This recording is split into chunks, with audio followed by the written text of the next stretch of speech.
Greetings student, welcome to my channel. I hope you all are fine. In this video, we discuss the topic basic terms in accounting, means accounting terminology. There are certain basic accounting terms which are daily used in the business world. Before recording the transaction in the books, it is essential to understand these terms. As these terms have specific meaning in accounting, these basic terms are called accounting terminology. जो हमारी simple language है वो हमारी business language से differ होती है. कुछ ऐसे मीनिंग्स होते हैं, कुछ ऐसे वर्ड्स होते हैं जिनको हम केवल अकाउंटिंग में यूज करते हैं, सिंपल जनरल लैंग्वेज में उन्हें हम यूज नहीं करते. इसलिए अकाउंटिंग करने से पहले उस टर्मिनोलॉजी के बारे में हमें जानना होगा ताकि हम अच्छे से जो है अकाउंटिंग प्रोसेस कर सकें. और ये जो अकाउंटिंग टर्मिनोलॉजी है ये हम one by one accounting terms के बारे में जो रीड आउट करेंगे. First accounting terms is entity. Entity means business concern. Entity means an economic unit. Entity means economic unit which may be business entity or may be non-business entity. Entity जो है economic unit भी हो सकती है, non-economic unit भी हो सकती है. It means entity profit motive से भी establish की जाती है, non-profit motive से भी establish की जाती है. Entity means a reality that has a definite individual existence. Business entity means a specifically identifiable. Business enterprises like Super Bazaar, Hire Jewelers, ITC Limited companies. An accounting system is always devised for a specific business entity, also called accounting entity. जो भी business है वो एक entity के रूप में उसकी existence होती है, इंडिविजुअल एग्जिस्टेंस होती है. उनके जो है नेम उसी अकॉर्डिंग होते हैं, जैसे सुपर बाजार, हायर ज्वेलर्स, आईटीसी लिमिटेड. कुछ जो एंटिटी होती हैं वो बिजनेस एंटिटी होती हैं और कुछ क्या होती हैं, नॉन बिजनेस एंटिटी भी होती हैं. Business entity means an economic unit which is formed for earning money by providing goods और service. कि बिजनेस एंटिटी कौन सी होगी जिसके बारे में यहाँ हमने रीड भी करना है पूरी अकाउंटिंग में, तो वो क्या है, जो कि एक्स्टैब्लिश की जाती है प्रॉफिट अर्न करने के लिए, इनकम जनरेट करने के लिए. उसका मेन मोटिव होता है गुड्स और सर्विस प्रोवाइड करना with the purpose of profit earn, with the purpose of earning more money. And for example, electronics जो कंपनी होती हैं, for example electronics company Wipro, Maruti, Suzuki, ये सब हमारी जो बिजनेस यूनिट है. जैसे अभी हमने सुपर बाजार का भी एग्जाम्पल लिया. हायर ज्वेलर्स, इनका मोटिव भी प्रॉफिट अर्न करना है. आईटीसी कंपनी लिमिटेड जो है वो भी प्रॉफिट अर्न करने के पर्पज से एक्स्टेब्लिश की जाती है. तो ये सब हमारे जो एग्जाम्पल है वो बिजनेस एंटिटी के हैं, बिजनेस एंटरप्राइजेस के हैं. नेक्स्ट हमारी जो एंटिटी होती है वो नॉन बिजनेस एंटिटी होती है. A non business entity means an entity which is formed not to earn profit but to render service to its member and to its society. जो नॉन बिजनेस एंटिटी होगी वो किस लिए establish की गई है, वो प्रॉफिट मोटिव के लिए एक्स्टैब्लिश नहीं की गई है, बल्कि उसका पर्पज क्या है, सर्विस देना है अपने मेंबर्स को या सोसाइटी को. Such entities are called not for profit organisations. उनको हम एनपीओ शॉर्ट फॉर्म जो होती है, और उनको फुल फॉर्म क्या होगी, नॉट फॉर प्रॉफिट ऑर्गेनाइजेशन बोलते हैं. और उनके example students club, charitable, hospital, public libraries, religious institutions etcetera, जिनका मोटिव प्रॉफिट अर्न करना नहीं है, बल्कि उनका मोटिव क्या है, अपने मेंबर की वेलफेयर करना, अपने मेंबर को सपोर्ट करना, अपने मेंबर को सर्विस रेंडर करना. Right student? Entity means business entity और non business entity both. Now right student, now come to next transaction. Next transaction means transaction. An event involving some value between two or more entities. It can be a purchase of goods, receipt of money, payment to creditor, incurring expenses, etc. Transaction क्या है? एक economic activity होती है business की.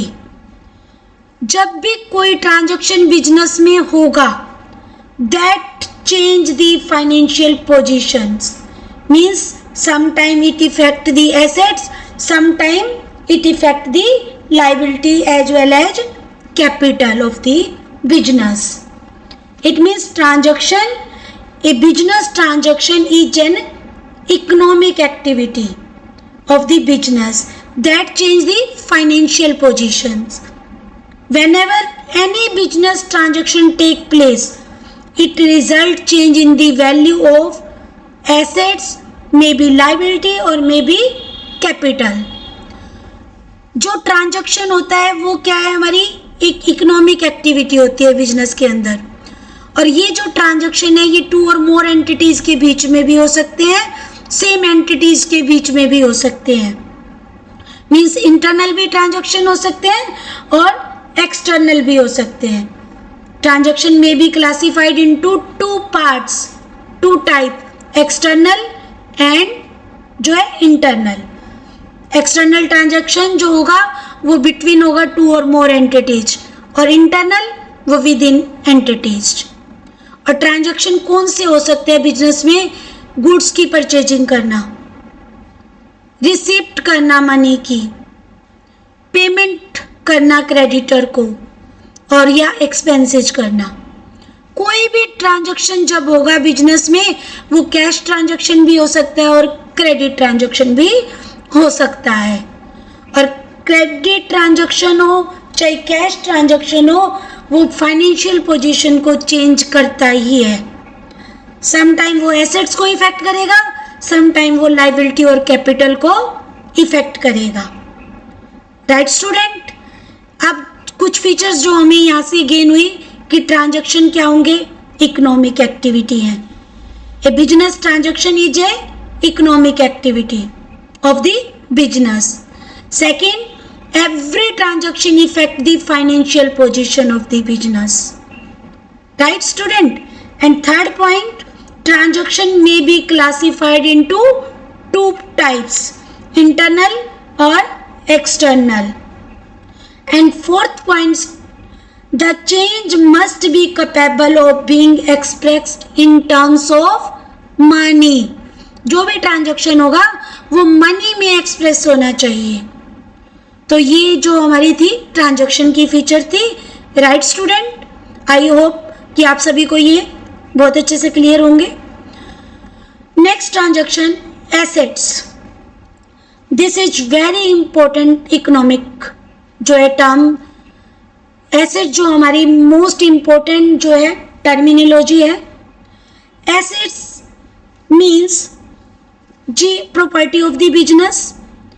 Asset means property के साथ साथ हम इसकी एक और डेफिनेशन भी कर सकते हैं कि that property of the business including cash money plus amount received from its debtor. Anything which is the possession और the property of business enterprises including the amount due it from others, कि दूसरों से जो मिलना है उसको भी हम इंक्लूड करते हैं.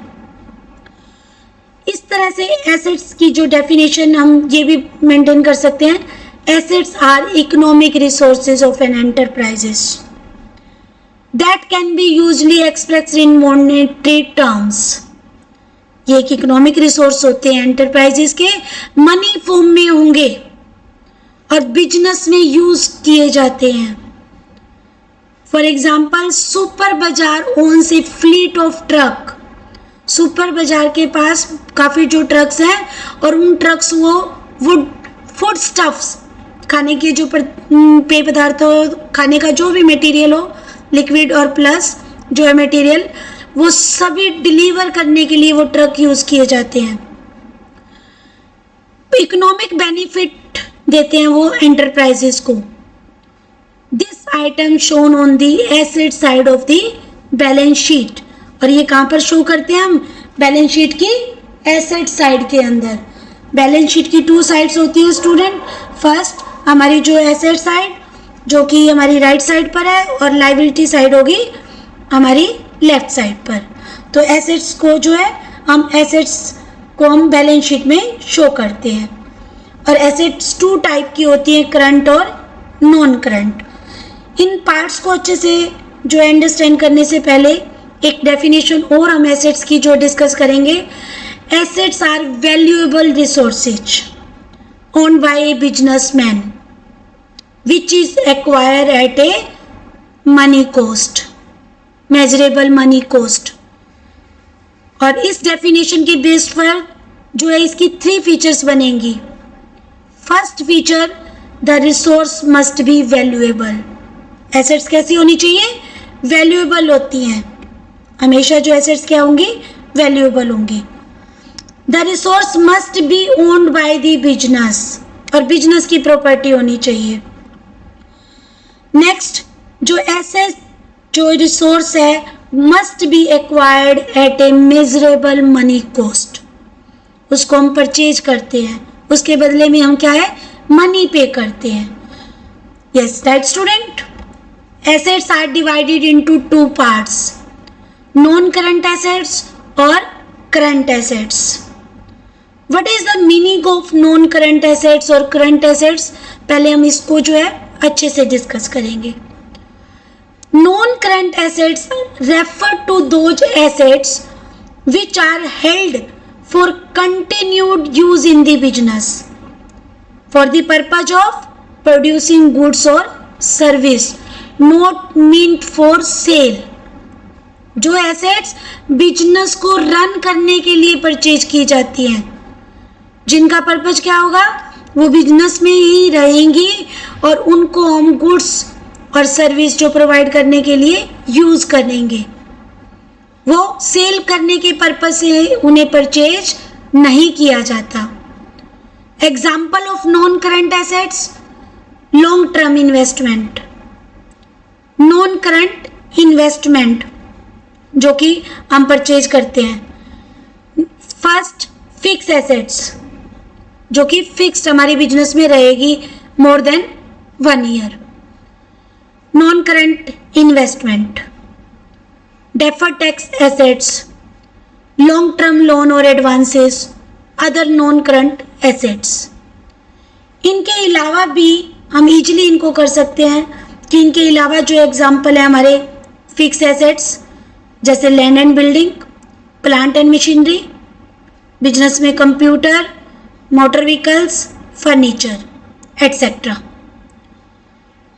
नॉन करंट इन्वेस्टमेंट जो है साथ में ले सकते हैं। तो ये हमारी जो एग्जांपल है नॉन करंट एसेट्स के भी हैं। और डेफर्ड टैक्स एसेट्स होती है, that is the difference between accounting income and taxable income. जो हमारी अकाउंटिंग इनकम जो हम काउंट करते हैं और टैक्स पर्पज से जो इनकम काउंट की जाती है उनका डिफरेंस होता है। और जब हमारी अकाउंटिंग इनकम जो है मोर देन दी टैक्सेबल इनकम, तो डेफर्ड टैक्स एसेट्स में नोट करते हैं।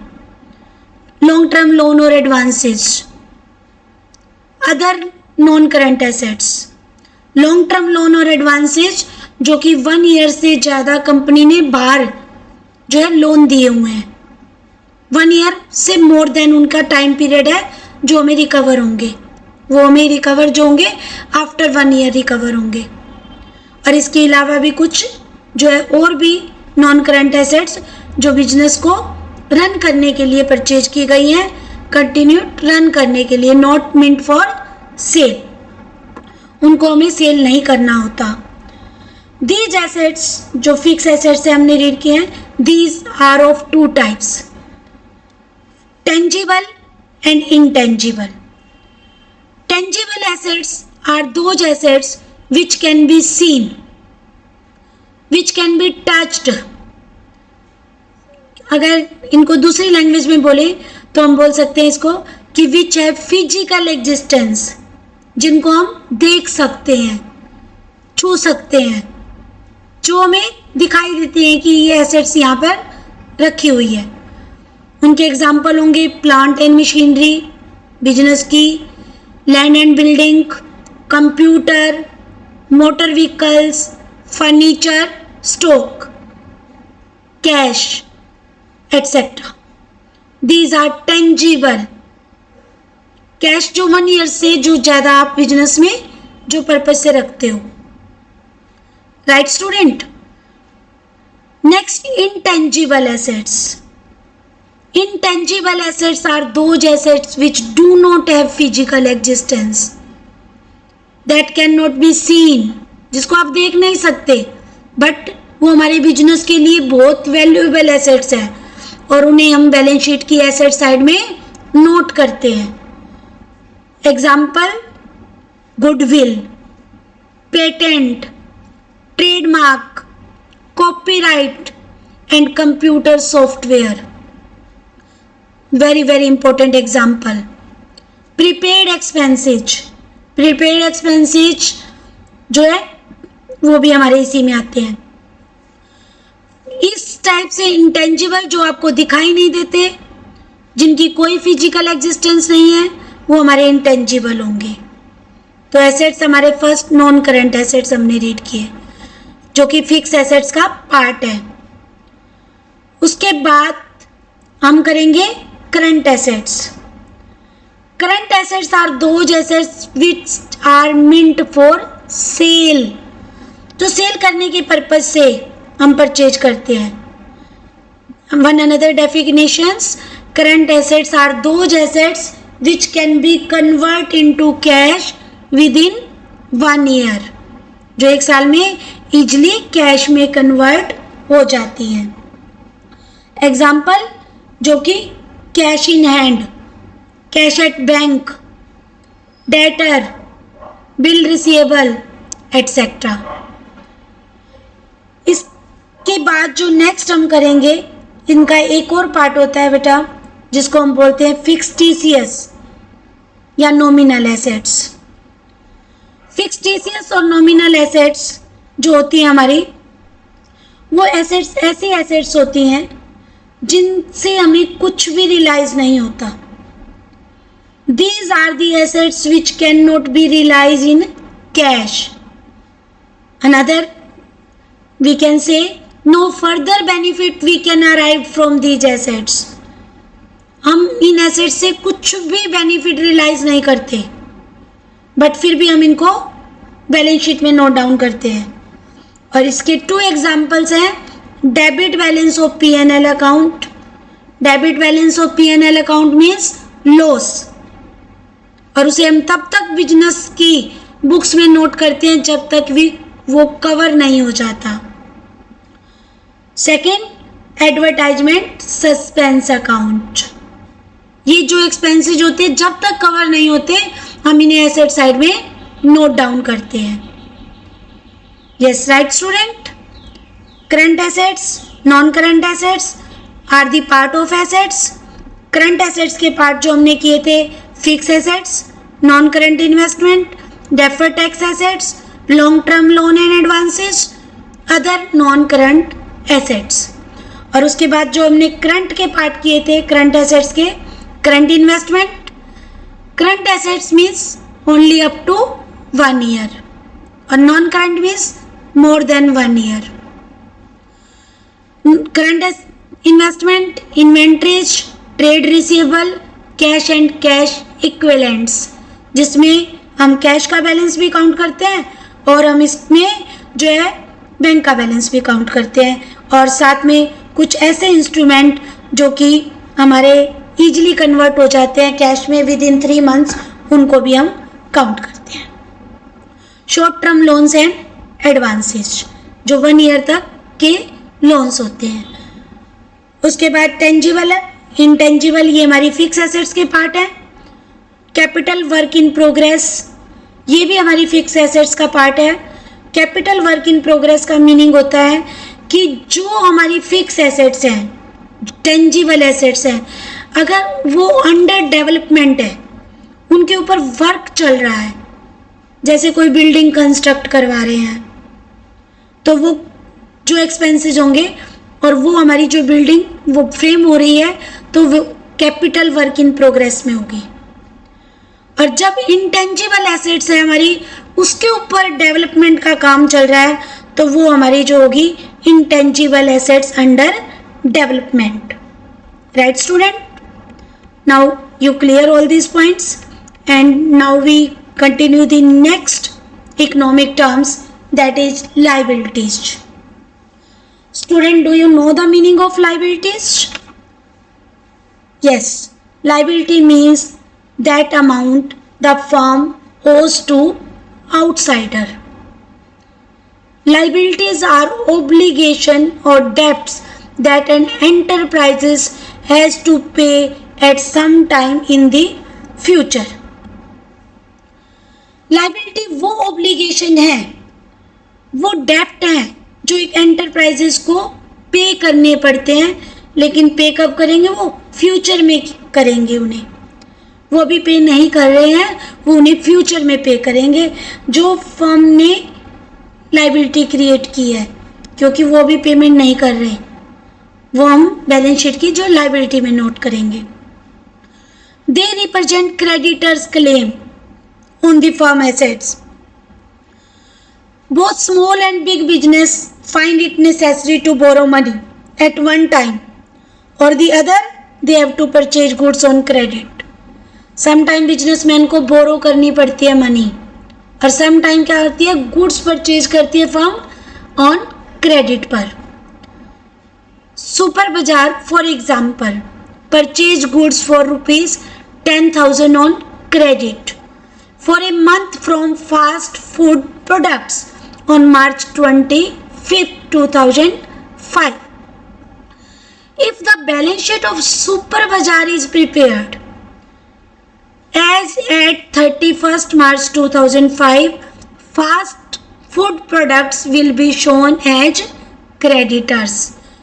कि जब हम सुपर बाजार की बैलेंस शीट प्रिपेयर करेंगे तो उसमें जो सुपर बाजार कंपनी ने गुड्स परचेज किए हैं फास्ट फूड प्रोडक्ट कंपनी से क्रेडिट पर, हाउ मच? 10,000 रुपीज। वो क्या होगी? वो सुपर बाजार कंपनी की लाइबिलिटी है, इसलिए वो लाइबिलिटीज के रूप में क्रेडिटर फॉर्म में राइट अप होंगे लाइबिलिटी साइड में। बैलेंस शीट की जो लेफ्ट साइड होती है वो लाइबिलिटी साइड होती है, और उसमें क्रेडिटर के नेम से फास्ट फूड प्रोडक्ट्स का नेम होगा।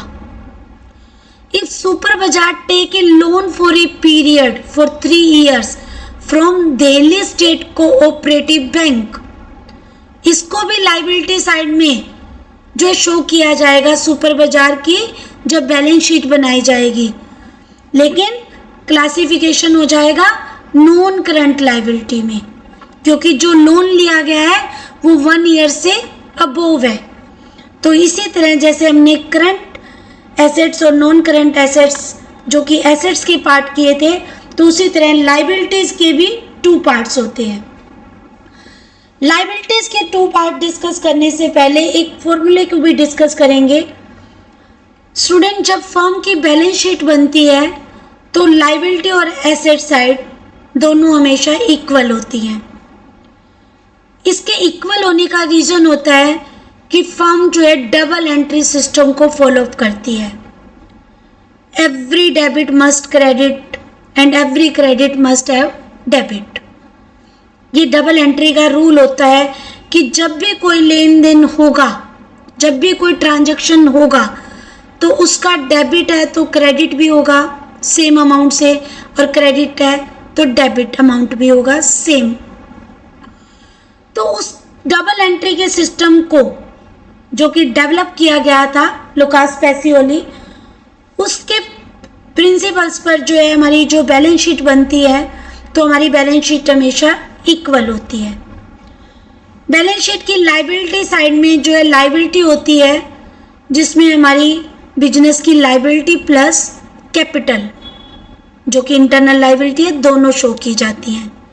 और एसेट्स में टोटल एसेट्स होती है जिसमें नॉन करंट एसेट्स और करंट एसेट्स दोनों होती हैं। क्वेश्चन के अंदर अगर हमें लाइबिलिटीज फाइंड करनी है तो एसेट्स के टोटल में से कैपिटल को डिडक्ट करोगे तो लाइबिलिटीज की अमाउंट फाइंड हो जाएगी। और इस टाइप से 1 मार्क के क्वेश्चंस जो आपके एग्जाम में भी पुट ऑन होंगे। तो liability is equal to assets minus capital.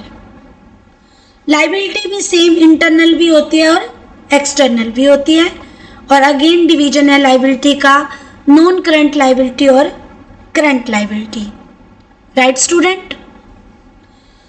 Non current liability refers to those liabilities which fall due for payment in a relatively long period, normally after more than 1 year. For example, long term loans, debentures, जो इनका time period होता है ये मोर than 1 year होता है और इनको जो हम टर्म का नेम देते हैं नॉन करंट लाइबिलिटीज। और second is current liabilities. Current liabilities refer to those liability which fall due in payment within short means near future within 1 year. Refer to those liability which are to be paid in near future. Near future means within 1 year. Example of current liability: bank overdraft, bill receivable, creditors, outstanding expenses, etc. यहाँ जो non current liability का जो participation किया गया है long term borrowings जो कि 1 year से ज़्यादा के लोन है। डेफर्ड टैक्स लाइबिलिटी, ये डिफरेंस है हमारी अकाउंटिंग इनकम और taxable income. Other long term liabilities, long term provisions. और करंट लाइबिलिटी का डिस्ट्रीब्यूशन है short term borrowings, trade payable, other current liability, short term provision. Distinction between current and non current items. Current assets or liability are involved in operating cycle. Operating cycle means within 12 months. Right student? Current assets or liabilities are realized, settled within 12 months. Current items are primarily for trading. Current items are cash or cash equivalents. These are the terms which we read it, and next terms we read in next video. Thank you and have a nice day.